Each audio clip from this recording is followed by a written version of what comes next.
Hello friends, मेरा नाम ऋषि मोदी है और आज हम बात करेंगे और समझेंगे कार्बोहाइड्रेट्स के बारे में कि कार्बोहाइड्रेट्स क्या होता है और उसका रोल क्या है हमारे शरीर में। तो जैसे मैंने पहले कहा था कि 3 तरह के मैक्रो होते हैं, कार्बोहाइड्रेट्स, प्रोटीन्स और फैट। आज का डिस्कशन कार्बोहाइड्रेट्स। एग्जाम्पल, जो पेट्रोल आपकी कार के लिए है, जो इलेक्ट्रिसिटी आपके रूम के लिए है, वही कार्बोहाइड्रेट्स आपके शरीर के लिए है।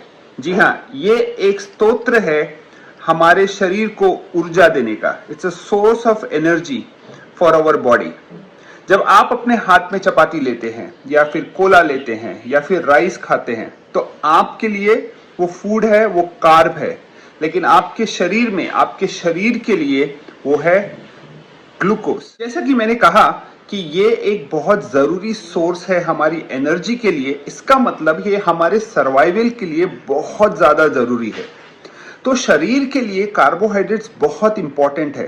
तो अगर आप देखेंगे, जब हम पैसा कमाते हैं तो हम सिर्फ पैसा आज के लिए नहीं कमाते हैं, हम आज के लिए भी कमाते हैं, हम कल के लिए भी कमाते हैं और हम 10 साल बाद के लिए भी कमाते हैं। इसके पीछे कारण यह होता है कि हमारा ब्रेन जो है वो हर वक्त सर्वाइवल से सोचता है। हमारा फंडामेंटल सर्वाइवल का कॉन्वर्सेशन होता है कि कल हो ना हो, तो कल पैसे नहीं हुए तो जो हमने जमा करके रखा है वो काम आएगा। उसी तरह से क्योंकि कार्बोहाइड्रेट्स बहुत जरूरी है हमारे शरीर के लिए, क्योंकि ये ऑन गोइंगली एनर्जी देता है, हमारा शरीर कार्बोहाइड्रेट्स के बारे में यही सोचता है कि अगर कल नहीं हुआ तब क्या करेंगे। If it is not available in the future then what we will do. So what our body does, तो हमारा शरीर करता क्या है कि जब भी जितनी जरूरत है उससे ज्यादा जब कार्बोहाइड्रेट मिलता है तो उस कार्बोहाइड्रेट को एक दूसरे फॉर्म में कन्वर्ट करके हमारे शरीर में रख लेता है, वो है फैट।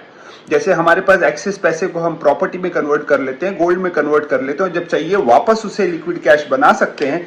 उसी तरह से हमारा शरीर जो है जो कार्बोहाइड्रेट्स को फैट में कन्वर्ट कर लेता है और जब जरूरत पड़ती है और शरीर को कार्ब कम मिलता है तो उसे वापस कन्वर्ट करके कार्बोहाइड्रेट्स बना लेता है, उसको ग्लूकोज की तरह यूज करता है हमारे शरीर के अंदर।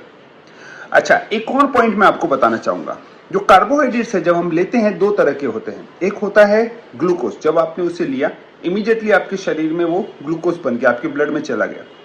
इसीलिए हम खाने के बाद का ब्लड ग्लूकोज लेवल चेक करते हैं, राइट। तो हाई आता है, लो आता है, जो भी है, क्योंकि वो हमारे शरीर में चला जाता है। और एक कार्बोहाइड्रेट का फॉर्म होता है, वो है फाइबर। फाइबर पूरी तरह से एब्जॉर्ब नहीं होता, उसे एब्जॉर्ब होने को टाइम लगता है। ग्लूकोज बहुत जल्दी से एब्जॉर्ब हो जाता है हमारे शरीर में। इसीलिए जब आप फाइबर बेस्ड खाना खाते हैं तो आपको ज्यादा समय तक भूख नहीं लगती, लेकिन आप high glucose, high sugar based खाना खाते हैं तो आपकी जो भूख है वो बहुत जल्दी लग जाती है। और एक चीज, ये बहुत जरूरी पॉइंट है जो मैं आपको बताना चाहता हूं कि आप कार्बोहाइड्रेट को ये मत सोचिए कि कार्बोहाइड्रेट विलन है। अच्छा, इसी के कारण सारा का सारा फैट जमा हो रहा है।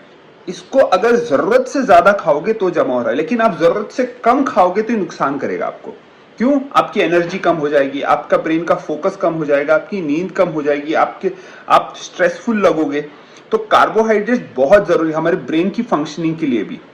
तो certain amount of carbohydrate is needed, पर जरूरत से ज्यादा दम जब हम कार्बोहाइड्रेट्स को खाते हैं वो हमें नुकसान करता है।